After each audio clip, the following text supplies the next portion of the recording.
കായിക കേരളത്തിൻ്റെ ഏറ്റവും വലിയ നേട്ടമാണ് ഈ കാര്യവട്ടം ഗ്രീൻഫീൽഡ് സ്റ്റേഡിയം. നാഷണൽ ഗെയിംസിൻ്റെ ഓർമ്മ എക്കാലവും നിറഞ്ഞു നിൽക്കത്തക്ക വിധത്തിലുള്ള ഒരു പ്രധാന കാര്യമാണ് ഈ സ്റ്റേഡിയം. ഇന്ത്യയിൽ ഇതുപോലൊരു സ്റ്റേഡിയം വേറെയില്ല.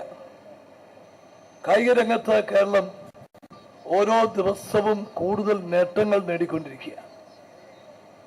അതിന് ഗവൺമെന്റ് തലത്തിൽ എല്ലാ വിധത്തിലുള്ള സഹായങ്ങളും ചെയ്യേണ്ടത് നമ്മുടെ കടമയാണ്. നമ്മുടെ സ്പോർട്സ് താരങ്ങൾക്ക് പരമാവധി പ്രോത്സാഹനവും അവർക്ക് അടിസ്ഥാന സൗകര്യങ്ങൾ കൊടുക്കാനും ഗവൺമെന്റ് പ്രതിജ്ഞാബദ്ധമാണ്.